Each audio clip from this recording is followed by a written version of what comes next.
Gourmet.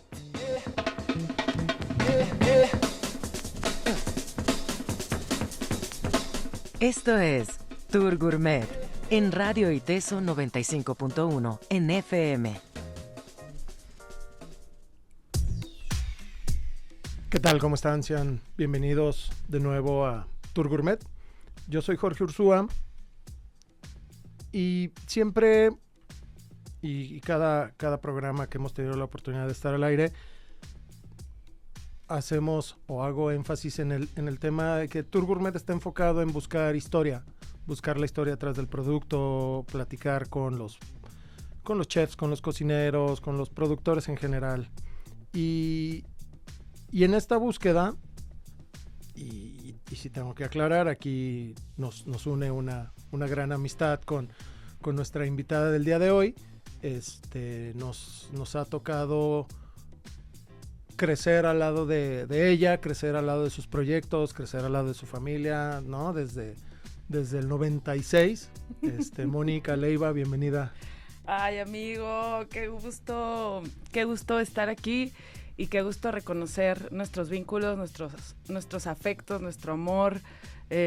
Tantos años que hemos sido amigos y hemos compartido muchas cosas y es un gran orgullo para mí de amiga verte crecer y verte en este programa tan pleno y recabando historias y haciendo lo que siempre nos ha gustado, que es platicar y disfrutar la vida sin mamada. bienvenida Moni.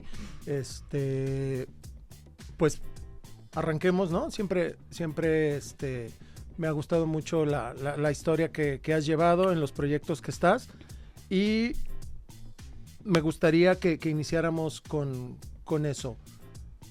¿Cómo empezó toda tu trayectoria hacia este mundo de la gastronomía, el mundo de los bares, el mundo de la producción de licores, de ponches? ¿Cómo ha sido? Empecemos, vayamos para atrás. Bueno, haciendo un ejercicio de no perdernos en esta manera que vamos a tener el día de hoy en este programa de narrarnos o autoficcionarnos. Eso, tengo que decir que quizás las fechas no son exactas ni los momentos precisos, pero bueno, va nuestra ficción. Bueno, yo creo que desde la universidad, la escuela o haber estudiado tú y yo aquí en el ITESO Ciencias de la Comunicación antes de los 2000 nos ayudó mucho a formar parte de una escena que vibraba siendo muy jóvenes, ¿no? Y esa escena que era vibrante y que tenía que ver con nuestra desarrollo hasta sanguíneo, que estábamos también en una juventud efervescente, nos llevó a ver exposiciones, conciertos, y de las cosas que más nos divirtieron, no sé si te acuerdas, es ir a lo de Absolute Vodka que había en esa época, que eran unos takeovers, unas fiestotas. Sí, claro. Entonces yo creo que desde ahí viene mi gusto por ir de noche, por disfrutar, por convivir, ¿no? Por descubrir la vida en su efervescencia. ¿Qué quiere decir esto? De convivir con el otro, escuchar música y así fue durante mis años universitarios, los compartí contigo, con un chorro de amigos, y esa Guadalajara que descubrimos o que nos albergó, que era la Barra de Moreno, ¿no? En Pedro Moreno, que era el Museo de el Musa, con el arte, Carlos Ashida como el curador del Musa, jugando fútbol adentro del museo, conciertos, todo esto que nos alimentó nuestras tiernas juventudes, creo que para mí se convirtió en un leitmotiv en mi ciudad, que es algo que me importaba muchísimo, que tiene que ver con geografías, caras, nombres, perímetro, ¿no? En esta ciudad que vibra y ser parte de ella es un motivazo para seguir adelante en mis proyectos. Toda esta influencia, ¿no? Porque bien lo mencionaste, estudiamos Ciencias de la Comunicación, tuvimos acceso a cultura, a lo mejor muy, muy jóvenes. Uh-huh. Tuvimos acceso a documentales, tuvimos acceso a producción audiovisual, fuera también de la universidad, ¿no? Nuestro mundo no solo se quedó ahí. Tú desarrollas o siembras ahí, ¿no? Esa semillita. Luego tuvimos la fortuna de coincidir alguna temporada en Londres, donde yo me acuerdo que tú tomas un curso Exacto. Que creo que ese curso te cambia el rumbo. Yo creo que esa efervescencia de la ciudad y el vivirla, ¿no? El ser muy tapatíos, que tú y yo somos súper tapatíos, así de, yo iba al centro, ¿no? Y me embebía de la ciudad, de los tejuinos, del Parque Revolución, del Día de Muertos, ¿no? Todo esto que se ha hecho una marca, se ha comercializado en este momento con este romanticismo y necesidad de consumo de la ciudad autoconsumiéndose y nombrándose a sí misma. Pues nosotros lo vivimos como otros miles de tapatíos de una manera espontánea, orgánica, natural. Yo siento que el parteaguas de nuestra vida, y no sé si para ti es igual, es cuando vivimos en Londres y trabajamos en hospitalidad. Sí. Y ahí pues ya los cócteles, la vida de noche, saber cómo funciona el servicio, la gran satisfacción personal descubriéndonos unos ñoños que era servir al otro, ¿no? Estar en contacto con el otro. Yo me acuerdo que tenía unos jefes españoles, ¿te acuerdas el bar de tapas donde trabajaba en Fulham? Uh-huh. Que me decían, mexicana, ¿por qué te dan tanta propina si te paras tan mal? Camina erguida, ¿no? Y yo les decía, no, es súper chistosos, todos mis jefes eran de Gibraltar. Y sí, pues era solo ese conecte con la gente, ese disfrute por la diferencia, por el misterio del otro, ¿no? Saber quién es, por qué está aquí, porque me da gusto servirlo, me da gusto cotorrear con esta persona y bueno, se ve reflejado en algo monetario este intercambio que además de ser cultural me da manera de vivir, pues creo que son grandes alianzas, ¿no? Y ahí yo me acuerdo que tomaste un curso ya más relacionado a la parte del arte ahí. Siempre he sido una mujer muy inquieta que ha tratado de habitar la vida como mujer y que eso me ha llevado a explorar partes de mis sensibilidades, ¿no? Como artista o como, en este caso, empresaria. Pero en Londres estudié un curso que tenía que ver con el textil, se llama, en Covent Garden, se llama bordado textil experimental. Sí. Y entonces estuve ahí dándome unos tiros unos meses bordando, ¿te acuerdas? Haciendo piezas de arte. También iba mucho al Tate Modern, porque pues son mis dos grandes pasiones, el arte y la hospitalidad. Y en el Tate aprendí mucho, me autoformé como artista a través de consumir arte. Ya lo había consumido aquí en Expo Arte, en museos, en proyectos como el Taller Mexicano de Gobelinos con Mónica Shida, que dirigían su galería, ahorita se me fue el nombre, pero bueno, mucho arte en Guadalajara siempre, y bueno, verlo en el Tate, curado, dispuesto con esta historia como archivo vivo, con piezas contemporáneas, pues eso ayudó mucho a que yo me autoformara. No me consideraba como tal un artista, sino que fui llevando simplemente de una manera espontánea y orgánica mi quehacer, esta necesidad por crear, usar las manos, simbolismos, ¿no? Sí. Y regresé a Guadalajara y empecé a hacer piezas como para sobrevivir. Empecé a bordar vírgenes de Guadalupe que estaban llenas de color, me acuerdo, hilos. Muy bonitas. Sí, pero yo soy muy clavada, intensa, ¿no? Así como no me callan de hablar. Cuando empiezo a hacer arte, hice 100 vírgenes, 80 vírgenes. Primero las regalaba, porque pues como somos itesianos, creemos en el otro, ¿no? En la posibilidad de que el otro se alimente de tu propia energía, de tu espíritu, ¿no? Y esto algunas veces nos lleva a la religión, otras veces nos lleva a otros lugares, pero siempre tiene que ver con la posibilidad de la transformación. Entonces yo regalaba las vírgenes a mis amigos. No sé si a ti te tocó alguna. Me regalaste una, pero bordada en una colcha. ¿Te acuerdas? Sí. Pues sí. Para que no pasara fríos. Sí, regalé muchas vírgenes, las bordé y luego otras tantas las vendí. Hasta que pasó una artista local que se llama Sandra Carvajal.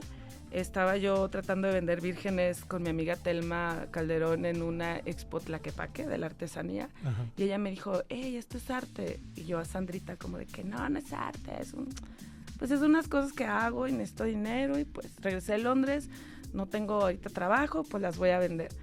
Y ella me dijo, es arte. Y me dio mi primera expo, que fue en un café.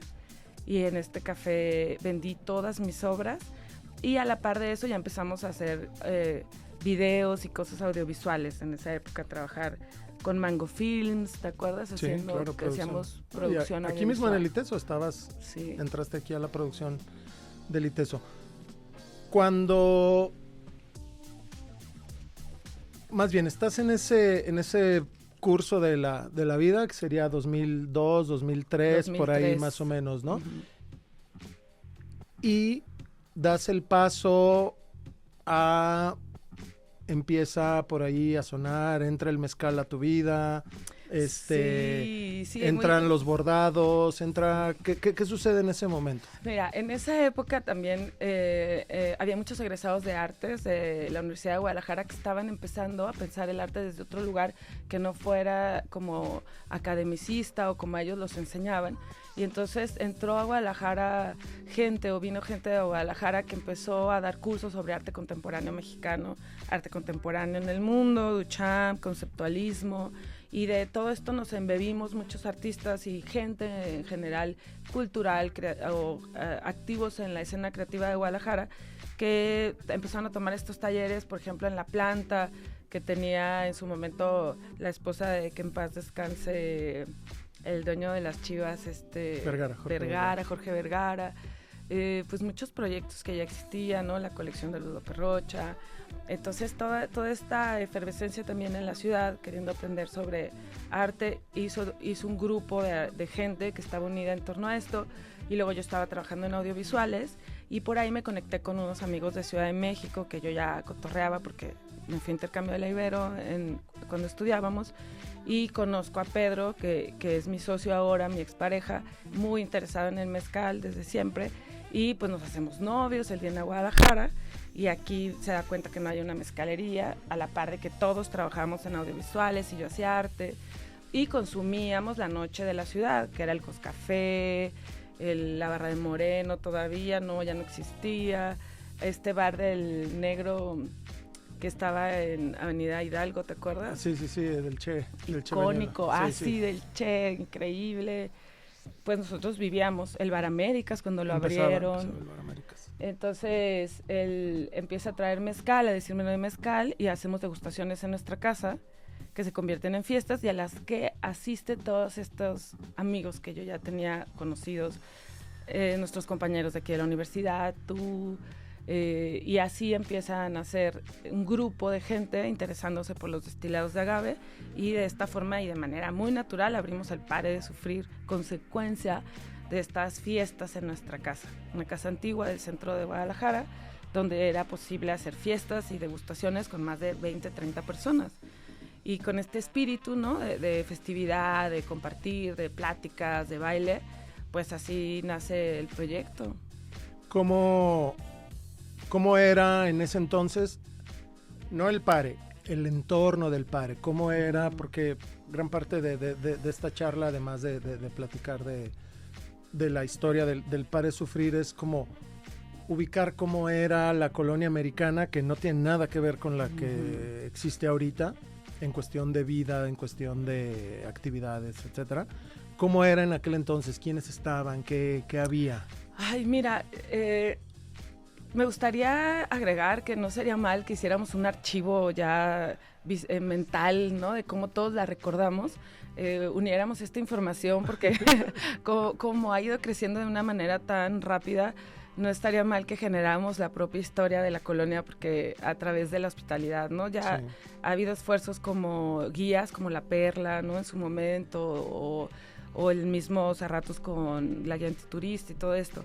Pero como yo la recuerdo, es que sigue siendo, al día de hoy, no lo sé, un lugar posible de rentar, para empezar, ¿no? En términos comerciales, este espacio donde está el Pare de Sufrir, que si lo nombramos en manzanas, abarca Enrique Díaz de León, Hidalgo, Vallarta y Chapultepec, quizás antes, ¿no? Quizás lo podemos poner ahí, Robles Hill, no, un por poquito ahí, más, colonias, como Emerson, colonias, sí, ¿no? sí. Como ese perímetro, que son pocas manzanas, ya era un lugar rentable para alguien como nosotros, que no tenía grandes presupuestos y que solamente quería emprender, sí, para tener otra opción de ganar dinero, de vida, que no solo tuviera que ver con los audiovisuales o el arte, pero también con esta idea de compartir y tener un espacio que los primeros que nos gustara fueran nosotros, ¿no? Yo quiero consumir y estar en el lugar donde, o sea, compartir este lugar donde yo sería la primera en decir, no manches, está a gustísimo y así debe ser. Entonces encontramos este lugar, la calle Argentina estaba totalmente vacía de comercio. Al lado del Pare de Sufrir, lo que ahora es de la O, había un señor que fabricaba uniformes, y del otro lado estaba todo un local que era La Trompada y lo que ahora es Turbio. Lo rentaba la Universidad de Guadalajara para su equipo de cómputo, algo así. Enfrente también había algo de cómputo. Esa casa de la esquina no me acuerdo qué era. Era como de... Bueno, después me acuerdo que fue como para reclutamiento de personal y cosas de ese tipo. Sí, es cierto, de trabajo. Eran como headhunters ahí. Claro, una agencia de colocación. Una agencia de colocación. Y lo que sí estaba era la Isla Bikini, que estaba en la de Prado y Pedro Moreno. Sí, que es donde fue la barra de Moreno. Sí. Ahí estaba la Isla Bikini y más adelante todavía se conservaba la Haus der Kunst, que era esta galería y espacio cultural que también tenía un restaurante donde vimos grandes exposiciones. Yo me acuerdo que ahí vi la de Iván Puig, que es un bocho hundido como si fuera leche, ¿no? Toda la parte de arriba de un bocho. Y este artista que después llevó esa pieza a otros lugares y la hizo fotografía muy chida. Y después si seguimos cruzamos Enrique Díaz de León, estaba también con una gran movimiento de gente el primer piso. Claro. ¿No? Este lugar elegante del Edu que tenía jazz en vivo, que proponía una escena más sofisticada de la ciudad y a la que también llegaba mucha banda, pues no solo de la colonia, sino que venía de otros lados a divertirse. Entonces, bueno, creo que nos pusimos nosotros el Pare de Sufrir.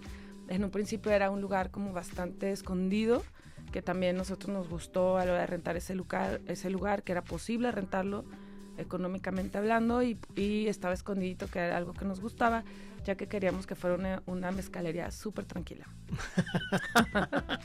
Y ahí es donde todos los seguidores de ese local nos reímos, todos los que sabemos lo que sucede ahí. Queríamos que hubieran 20 personas, 30, todo tranquilito, y pues no.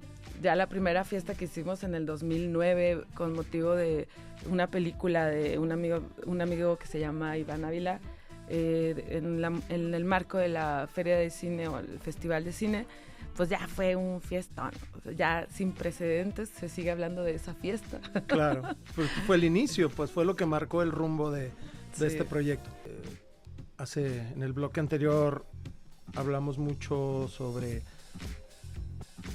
arte tapatío, pero todo esto tenía un porqué, esto llevó a Mónica a abrir uno de los bares más icónicos de la colonia americana, llamado el Pare de Sufrir. Y el Pare de Sufrir inicia 2009, 2010, por ahí más o menos. ¿Cómo fue? ¿Cómo fue arrancar un bar al cual tú no tenías ni la remota idea de lo que era, ¿no?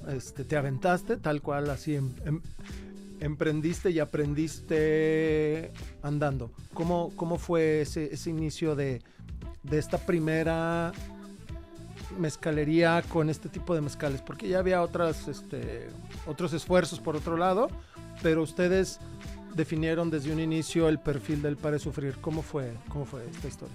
Pues el Pare ha sido un lugar muy orgánico, pero sí se embebió definitivamente de todo este grupo de personas que hablamos, ¿no? Que eran artistas, gente de los audiovisuales, amigos muy cercanos como Paula Silva, que hizo la barra, la contrabarra, Rodrigo Vázquez, que nos ayudó hasta hacer el mesero los primeros días.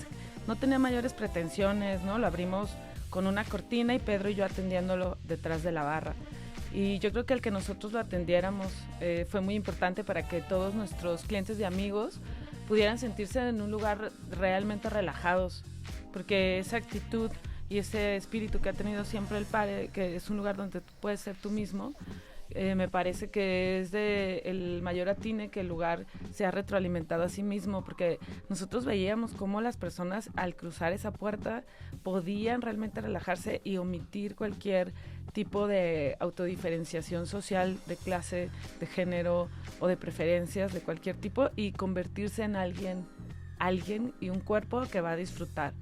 ¿De qué va a disfrutar? Pues de una gran selección de bebidas, ¿no? Todas espirituosas, destilados de agave, 100% que reflejan, ¿no?, nuestra cultura, en sus sabores el campo de esta región, Michoacán, Oaxaca, una curaduría que fue haciendo Pedro con los años, que yo acompañé por algunos años en campo, descubrir productores de mezcal, que se convirtiera después en un proyecto de vida para nosotros, trabajar con destiladores. En aquel entonces ustedes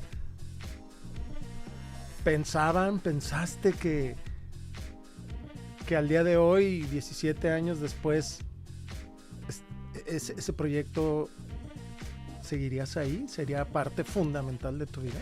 Yo creo que es tan mocho, y como ha sido tan intuitivo como el estar, no lo planeamos, nunca fue, el plan de negocios, sí, la decoración, va a ser así, ¿no? Se ha hecho como hay un artista que se llama Abraham Cruz Villegas que habla de la autoconstrucción como posibilidad, ¿no? Entonces el PARE es una autoconstrucción, es como si fuera esta casa en una colonia que se va construyendo, tú la cimientas y entonces todo el tiempo hay que estarla alimentando. Sí. Y de hecho apenas 17 años después que cumplimos este año estoy viendo como más esta parte administrativa de nuevos sistemas de apoyo que han surgido en el mercado, que son accesibles, que son fáciles de usar, pero definitivamente siempre ha sido un reto que nunca imaginamos, que yo nunca imaginé que se iba a ser un estilo de vida al que estoy aferrada, al que estoy honrando día a día y al que me gustaría que mis hijos fueran como clientes o como dueños o como simplemente esos cuerpos que pueden ser ellos mismos y disfrutar, ¿no? Sí. Yo suelo separar la historia del PARE en lustros, 5 años.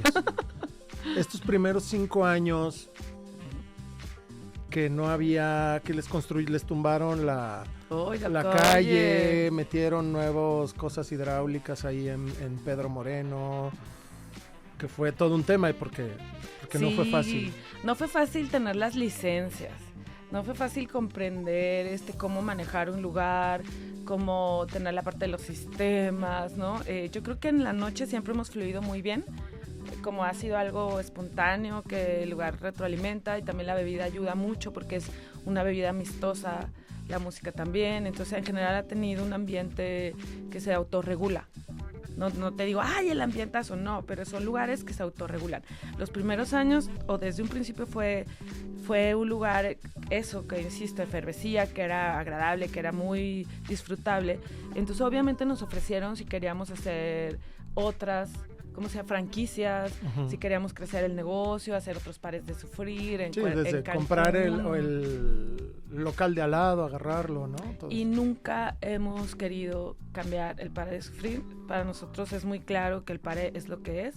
Los primeros años abrió solo 2 días, jueves, viernes, los primeros meses, después era viernes y sábados, luego jueves, viernes y sábados, en algún momento intentamos miércoles, jueves y viernes, y ahora nos quedamos hace unos años con jueves, viernes, sábado y domingo, solo 4 días. Yo siempre he tenido otros trabajos, somos personas inquietas y creativas que aún al día de hoy no me puedo considerar empresaria, aunque a veces bromeé con eso, pero que sí está interesada en otras partes de la vida empresarial o de alguien que tiene negocios. Sí fue, claro que ha sido difícil, pero estos primeros años, ¿qué fue lo más difícil? Lo más complicado siempre ha sido o fue que quién nos ayudaba en el pare de sufrir cuando nosotros ya no nos hacíamos cargo de la noche. También se fue dando de manera gradual. Es que ustedes, es muy difícil estar llevando, la vida nocturna desgasta mucho, ¿no? Sí, pero ha sido lo mejor que me ha pasado en mi vida estar atrás de la barra del pare de sufrir, porque es algo que disfruté mucho, ¿no? Pedro todavía lo hizo más años. Y la música, cómo tú logras jerarquizar las prioridades, ¿no? Lidiar con los problemas de la noche, pero también con el disfrute de la noche. Te tiene que gustar estar ahí, ¿no? Es algo que yo siempre platico con la gente o con los colaboradores o la gente que le da el espíritu al pare, en este caso ahorita de un equipazo, ¿no? Que tenemos liderado por una mujer, por Alexia Sepúlveda, y que es que si no lo disfrutas no estés aquí. ¿no? Tienes que disfrutar hasta regañar a alguien que se está cruzando una línea, porque como cliente tienes responsabilidades y nosotros lo tenemos claro en el bar, ¿no? Si tú no cumples tu buena responsabilidad como cliente, que es no molestar al otro y al inmueble, pues entonces hay consecuencias sobre eso. Aquí tengo que aclarar que lo que acaba de decir Mónica es reflejo de la experiencia, porque eso no lo aprendió, no entró al bar sabiendo eso, pues, ¿no? Sí. O sea, ella lo ha ido entendiendo, lo ha ido transmitiendo y ha ido dándole esa personalidad a este proyecto que es el Pare de Sufrir. No nació, no lo leíste en un libro, entendiste que así era el Pare de Sufrir y le has ido dando esa personalidad. Sí. Pasas esa primera etapa, sí. El Pare de Sufrir, pasa este primer círculo, es decir, ya todos tus amigos ya fuimos, ya estamos ahí, nosotros ya llevamos otra a nuestros amigos. Y luego llega otro punto que es donde yo creo que los proyectos se consolidan, que es cuando ya llega este tercer círculo, cuando ya no sabes quién está en tu lugar, pero ya está ahí consumiendo, ¿no? Antes sí decías, él es mi amigo, él es amigo de mi amigo, y llega un punto en el que yo ya no sé quién es ese, pero bienvenido, ¿no? Y ahí se convierte, empieza a fluir el proyecto. ¿Cómo es esta segunda etapa? Tuvimos un gran bache hace como 10 años que yo decía, puta, es que compro mucha cerveza, pero no logro tener nunca flujo, ¿no? Fueron épocas muy complicadas del bar, que resistimos, que yo tuve que ir en las madrugadas, ver los inventarios, rehacerlos, cambiar sistemas, maneras, y esa etapa fue dura del bar. Muy difícil tener que estar, yo acababa de tener a mi segunda hija y entonces iba en las madrugadas.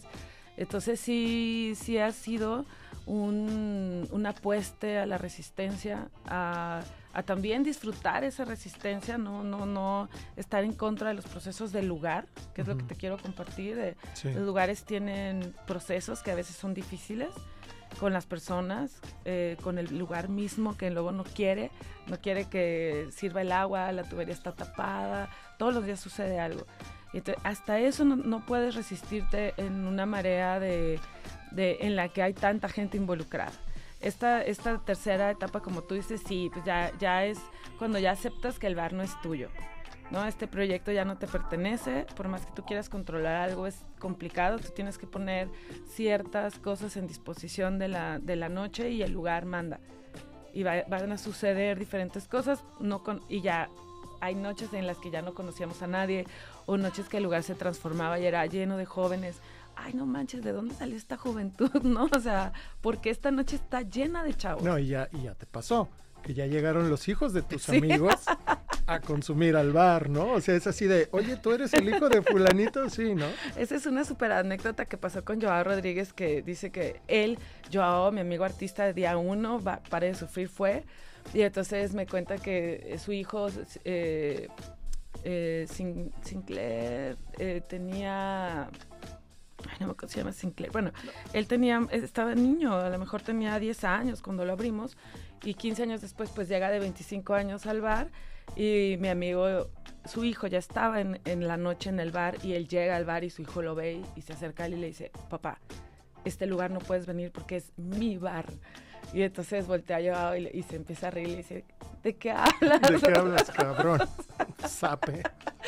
Y yo creo que eso es increíble, que el bar es transgeneracional o recontrageneracional y yo no creo que sea de esos lugares en Guadalajara que te puedas sentir mal por ser quien eres o tener la edad que tienes o el cuerpo que tienes, ¿no? Y creo que eso sí tiene que ver con toda esta filosofía de vida que tenemos los dos socios, que hemos logrado transmitir y ser coherentes. Es muy difícil lograr estar en un medio en donde el capital, el negocio, la economía está dictada por ti y por un entorno, ¿no? O sea, porque tú comercias con algo y en el que tú puedas seguir día a día aplicando tus propias leyes o en lo que tú crees. Entonces, creo que hemos logrado que el Pare sea muy coherente con lo que creemos, con las bebidas que ofrecemos, de qué forma las ofrecemos, en los precios que damos, cómo la gente accesa al lugar, que tenga que ser esta transversalidad, con todo el equipo de trabajo, ¿no? Que está ahí todas las noches, Alexia, Nacho, Nene, Choco, Lalo, que tiene 15, 16 años, los Aldaña, que siempre de alguna forma han sido las personas que están a cargo de tener seguro el lugar o atentos en que las personas, te digo, ejerzan su libre pero responsable derecho a ser nuestros clientes, ¿no? Es bien complicado cuando tú tienes un proyecto y tanta gente te está diciendo, ¿por qué no le pones esto? ¿Por qué no le pones esto? Y yo le cambiaría, y yo le quitaría, o amigos, ¿no? Que en su momento fueron la primera vez y que hoy se quejan de que sí hace el calor. ¿Y por qué no le pones esto? Y que te piden irlo adaptando a ellos. Uh-huh. Pero ustedes no lo han hecho. O sea, no han metido... O sea, si usted va al Pare de Sufrir, va a encontrar mezcales, uno que otro tequila, cervezas, ponches, licores, rica comida. Los mejores tamales oaxaqueños de la ciudad están en el Pare de Sufrir. Pero no han metido el ron, el whisky, todo esto. ¿Qué ha sido para ustedes mantenerse así de firmes y decir, me muero con la mía? Pues yo creo que tiene que ver con esta coherencia de la que te hablo, porque si nos conoces como persona, nosotros somos igual. No somos ambiciosos en un sentido capitalista de hacer negocio por el negocio, sino poder controlar y tener estabilidad y alegría en nuestro trabajo. Y a mí me gusta mucho, y siempre les digo en el Pare que me gusta que todos tengan vida, ¿no? O sea, no nadie pertenecemos al Pare, ni el Pare nos define como personas, ni simplemente nos da alegría, contactos, trabajo, dinero, y toda la gente que trabaja ahí lo sabe, tiene otra vida, tiene profesiones, ¿no? Son arquitectos, tatuadores, pueden gozar de una individualidad que no está marcada por las tendencias del mercado de la hospitalidad, donde la gente se siente explotada, o que tiene que ser maltratada para hacer su trabajo, o que tiene que trabajar demasiadas horas en beneficio de una sola persona. Entonces, pues nosotros tratamos de que el cliente esté beneficiado con los precios, los colaboradores o la gente que le da el espíritu a la barra, esta energía vital que está ahí en disposición de embeberse de los clientes y que es muy bonita, que son las personas que ya nombré, también tengan economía suficiente por 4 días o 3 o 2 que trabajen, que tengan una vida. Calidad de vida, ¿no? Sí, que los productores de mezcal puedan comercializar sus productos de estos destilados súper buenos, súper artesanales. También que si que tú quieres saber acerca de esta cultura de los destilados, sea accesible a través de Mesonte y a través del bar y la gente que trabaja ahí, que ha ido a campo, que conoce el proyecto. Todo eso hace que nosotros estemos convencidos que tú tienes que venir a conocer el lugar. Y esto nos dignifica, ¿no? Nos hace saber que todos los que estamos ahí, que somos muchos, como tú, como DJ, como Charlie, colaborador, Chicas Noches, o familia, ¿no? Que somos muchos, Chantaca, Nayeli, los abogados que siempre nos han ayudado, ¿no? Es una gran familia. Nos sintamos muy orgullosos de pertenecer a este proyecto, de que este proyecto está en Guadalajara y de que tengas que venir a Guadalajara para vivir esta experiencia. No, y que sea parte de una parada obligada. Vas a Guadalajara y siempre está la gran referencia del Pare Sufrir. Y me gustaría, Moni, entrar a una parte que siempre ha sido como un tema del que tú siempre has estado muy interesada en platicar y en hablar, que son las mujeres en la hospitalidad.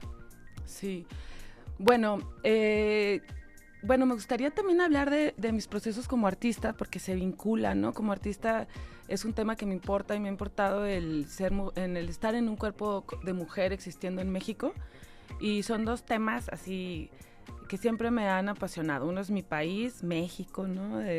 Ahorita tengo una pieza que es la deconstrucción de la palabra México, que se hace poema y que se hace dibujo y que se hace cacofonías, ¿no? Que dice México, coco.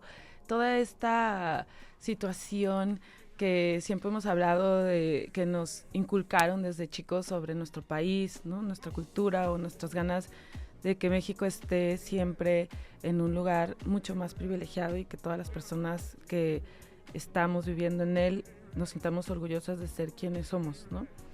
Y la otra parte es la mujer, o sea, cómo ser mujer desde chica es algo que me permea, que me obstruye, ¿no? Que ha sido complicado, que me ha hecho pelearme conmigo, con los hombres, competir. y ha sido de una manera también muy orgánica y natural en la que he podido estar en lugares donde hay que liderar personas, donde hay que poner puntos de vista, ¿no?, directos, y he llegado a estos lugares también de una manera espontánea, y así fue cuando de pronto me vi en la hospitalidad siendo yo socia única como mujer, con un punto de vista claro, ¿no?, que perseguía ciertos temas como la sensibilidad, como la accesibilidad, como un poco hasta el cariño, lo afectivo en el trabajo. A veces, no sé, en el pare que a veces tenemos problemas y les digo que hagamos un abrazo grupal, ¿no? O poder hablar las cosas desde un lugar mucho más directo, menos darle vueltas, o que no tengas que aparentar ser súper cool, agresivo, masculino, ¿no?, para que tu lugar esté de moda, ni tenerte que disfrazar de alguien, sino poder ser una mujer en el mayor sentido de la palabra y ejercer puestos de poder, y que este poder sea usado desde tu propia naturaleza. Y es también difícil darte cuenta que no hay tantas mujeres, ¿no? También ser madre, tener hijos y poderlos criar a la par de que los negocios crecen y que mi vida como artista sigue también siendo productiva. Entonces no es un lugar de reclamo, ¿no? Nunca me ha gustado estar en este lugar de no está, pero sí es un lugar que está construido desde la visión de cómo tienen que ser o lucir los lugares para ser cool. ¿Qué es ser cool, no? Eres una señora, esto no está cool.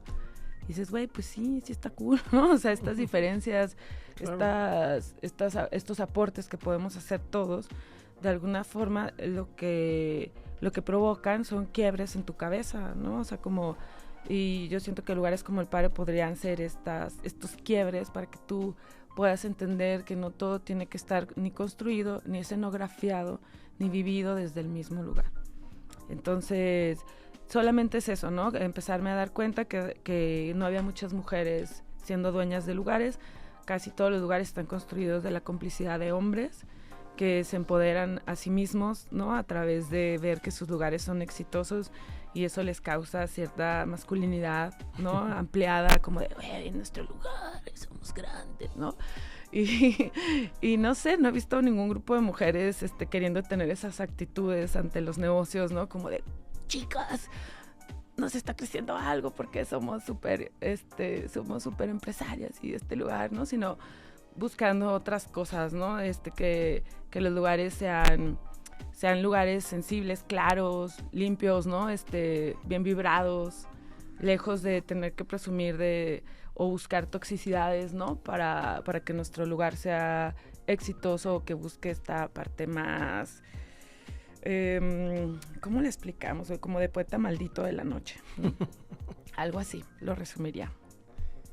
Muy bien, Moni. Creo que si usted tiene la oportunidad de ir al Pare Sufrir, todo esto que acaba de decir Mónica se refleja desde el momento en el que usted entra. Lo sientes, y es muy notorio porque es un lugar al que la gente llega y se adapta. Uh-huh. Te das cuenta inmediatamente cuando alguien es la primera vez que entra al Pare Sufrir, porque es una cara de asombro, ¿no? En el que al que ya le habían recomendado y le habían contado de lo que pasaba allá adentro, entra y voltea y distingue elementos, ¿no? Distingue la bola, distingue la barra, voltea a ver al DJ, ve las fotos de los productores, y eso está totalmente reflejado. O sea, es muy coherente todo lo que acabas de decir con lo que sucede allá adentro. Sí, también las bebidas, ¿no? Esto que dijimos de los ponches, los licores. Yo empecé, conforme trabajamos con los productores de destilados de agave, pues ellos estaban rodeados de bebidas como los ponches, que sus mezcales, sus destilados, los mezclan con frutas y le ponen unos jarabes que ellos hacen y lo convierten en ponche. El ponche solo se llama así en esta región, ¿no?, del centro de México, pero a mí me llevó a mi familia materna, a mi abuela, a Selfa de Tzotlán, que mi mamá siempre contaba que hacía sus propios ponches de granada, los tenía en una olla, ponía un piloncillo caliente arriba para que se derritiera, una piedra de piloncillo, Y entonces hay toda esta narrativa de fiesta familiar, donde mi abuela, mujer que tiene varios intentos de matrimonio o que se casa 2 veces y el esposo se va y ella se queda sola, logra hacer de su vida algo muy productivo, creativo, ¿no? Que teje, que hace ropa, que trabaja en Sears, después yo me quedo con sus máquinas. Digamos que de alguna forma como mujer he seguido el legado de las mujeres de mi familia y parte de ese legado eran las bebidas, ¿no? Este gozo por las bebidas jalisquillas o del centro. Y entonces, de alguna u otra forma, la vida también me lleva a hacer ponches y empiezo a hacer mis propias bebidas. Empiezo después a pensar que no hay licores que estén hechos de esa forma, ¿no? Que es una forma que a mí me interesa, en la que no hay conservadores, en la que no hay colorantes, en la que no hay saborizantes. ¿Y por qué? Porque sí los hacemos o los logramos hacer de forma industrial, o sea, hacer muchos en poco tiempo, pero conservando estas mismas procesos que yo hacía cuando los hacía en mi casa. No sé si ya me brinqué muy así de huevo. No. Es parte de esto que hace ratito decías que a lo mejor no te la crees que eres empresaria, pero eres empresaria. Sí. Y justo estamos hablando de tu proyecto que es Ponche Pajarote. Exacto, Ponche Pajarote lo empecé pues también como en el 2014, yo creo. Sí, porque mi hijo tiene 13, como en el 2014 por ahí. Y primero lo hacía para el Pare de Sufrir. Nosotros vendíamos ponche de granada de Tapalpa, de Don Chilo, muere Don Chilo, Don Justo, que nos enviaba el ponche de Tapalpa, ya no nos lo envía el Pare. Y pues a la par con los productores empiezo yo a pedirles que nos hagan ponches, unos quieren, otros no, hasta que me decido a preguntarle a mi mamá la receta, a cambiarla, a experimentarla, tratar con un chorro de frutas, ¿no? Yendo yo a este origen de las cosas, como te digo, que a mí me gusta hacer mi arte, a mí me gusta hacer experimentos, ir al fondo. Y pues Ponche Pajarote ha sido un taller de experimentación de más de todos estos años, en los que hace 6 años logré, junto con mi hermano, hacer ya una empresa. Y pues no sé, fue muy loco porque empezamos a exportarlos antes de venderlos en México. Entonces tenemos 6 años en el mercado norteamericano, haz de cuenta lo mismito que te dije del Pare, ¿no? Los ponches están hechos en México, están hechos de cierta forma, tienen este mismo orgullo, ¿no? No los dejamos de llamar ponches por el hecho de exportarlos.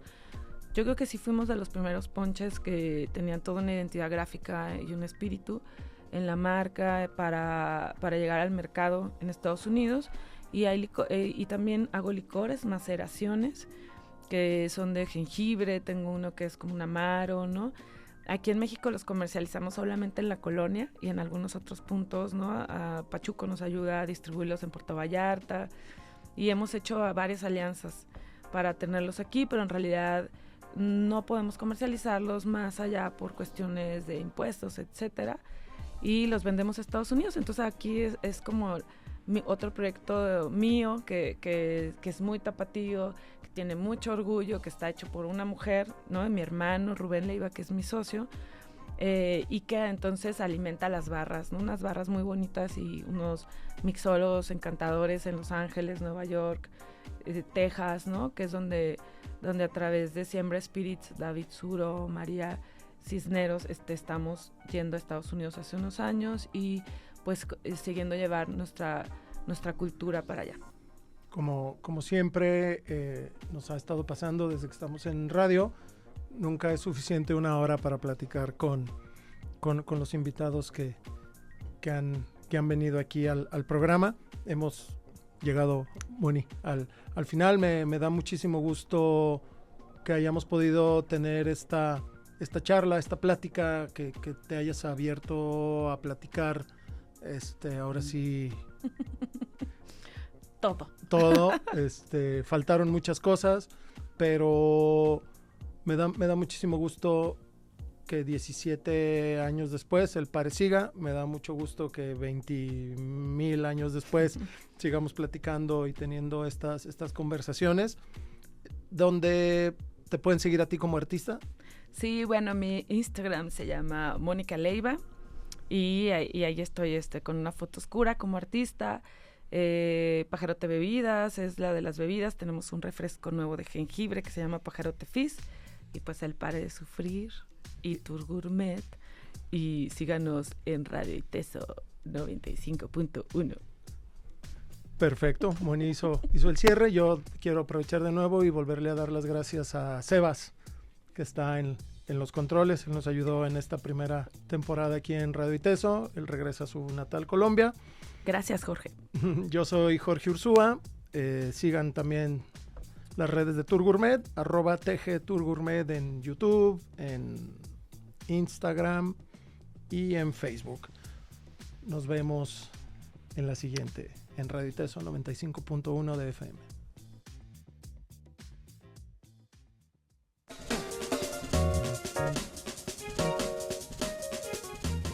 Esto fue Tour Gourmet en Radio Iteso 95.1.